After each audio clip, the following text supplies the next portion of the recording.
Top quality और consistent performance के लिए सिर्फ सिल्वर पंप नाम याद रखना। जी हां, शुरुआत इस वक्त की अहम खबर के साथ कर रहे हैं। शांति वार्ता से पहले रूस पर यूक्रेन ने किए हमले। रोस्तोव में यूक्रेन के ताबड़तोड़ ड्रोन अटैक हो रहे हैं। यूक्रेन के हमलों से दहल गया रूस का रोस्तोव। ये तस्वीरें आप देखिए, ये रूस का रोस्तोव इलाका है जिसे एक बार फिर धमाके के जरिए यूक्रेन ने दहला दिया।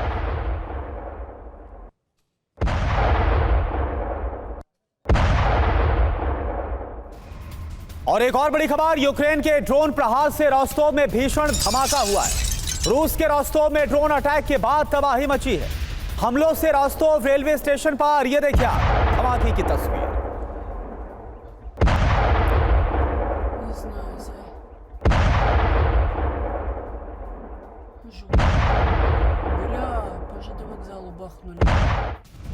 तो रोस्तोव को लगातार निशाना बना रहा है यूक्रेन। रूस के रोस्तोव में हमले की सबसे नई तस्वीर अब आपको दिखाने जा रहे हैं, जहां पर एक रूसी पावर प्लांट को बनाया है यूक्रेन ने निशाना। ये देखिए तस्वीरें, रूसी पावर प्लांट पर किस तरह से किया गया ड्रोन हमला। ड्रोन अटैक से तबाह हो गया रोस्तोव का पावर प्लांट।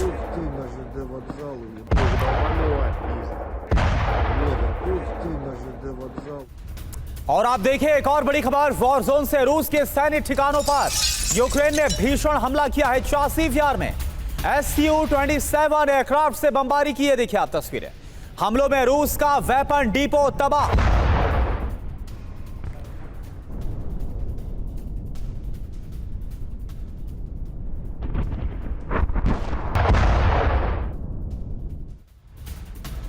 और मॉस्को में इमारत से टकराई पंचशीर मिसाइल। मूवमेंट के दौरान रिहायशी इमारत से जा टकराई मिसाइल।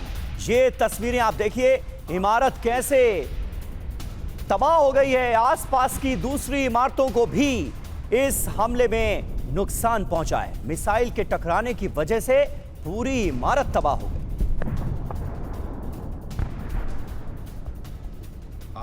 और एक और बड़ी खबर, रूस की ड्रोन ताकत से घबरा गया है यूक्रेन। यूक्रेनी ड्रोन चीफ ने नाटो को आगाह कर दिया इसको लेकर। ड्रोन टीम आपके बेस को पर्ल हार्बर भी बना सकती है। 15 मिनट में पर्ल हार्बर बन जाएगा बेस।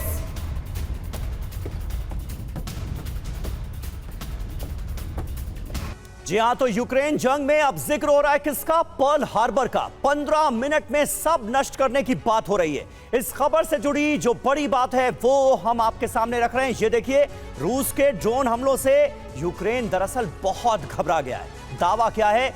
यूक्रेनी ड्रोन चीफ ने नाटो को जानकारी दी। रूस एक दिन में 400 शाहेद ड्रोन से हमले कर रहा है। रूस के ड्रोन हमलों से भारी तबाही मची है, ये खुद यूक्रेन के ड्रोन चीफ कह रहे हैं। नाटो को अलर्ट किया गया है। ड्रोन हमलों में कोई नाटो शहर 7 दिन टिक नहीं सकता, ये है वास्तुस्थिति। 4 ड्रोन टीम्स 15 मिनट में आपके बेस को पर्ल हार्बर बना सकती हैं, ये यूक्रेन के ड्रोन चीफ कह रहे हैं। जरूरी जानकारी देखिए क्या है। 7 दिसंबर 1941, ये तारीख भला कौन भूल सकता है।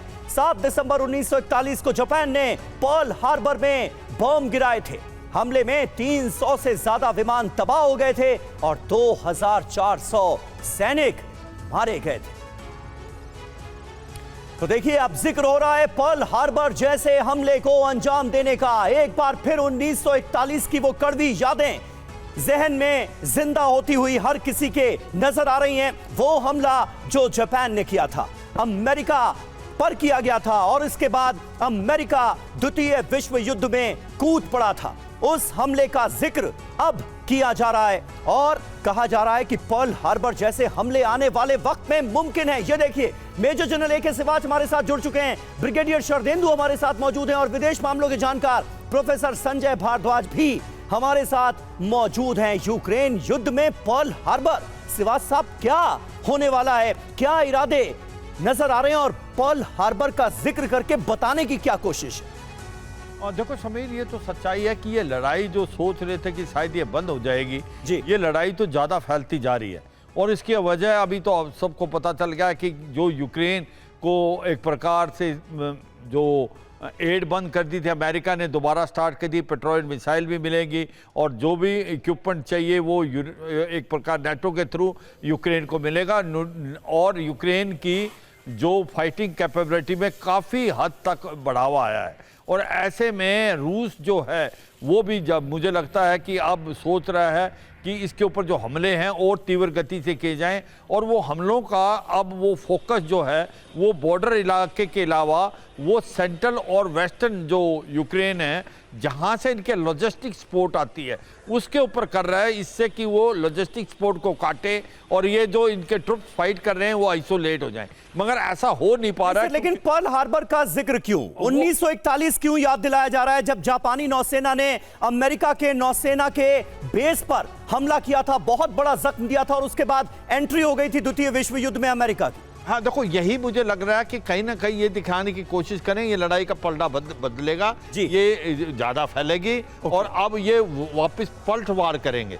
मुझे लगता है ये एक प्रकार से वार्निंग भी है और अब सिचुएशन जो है, जो सोचा था सबने कि ये कंट्रोल में आ जाएगी, अब कंट्रोल की बजाय ये आउट ऑफ कंट्रोल होती नजर आ रही है और मुझे लगता है कि आने वाले टाइम में आप देखेंगे। ठीक है, यानी श्रीवास सर आपको यह लग रहा है कि जो कोशिशें थी वो तमाम धाराशायी साबित हो गई है और सिर्फ हालात और ज्यादा खराब अब आगे होंगे।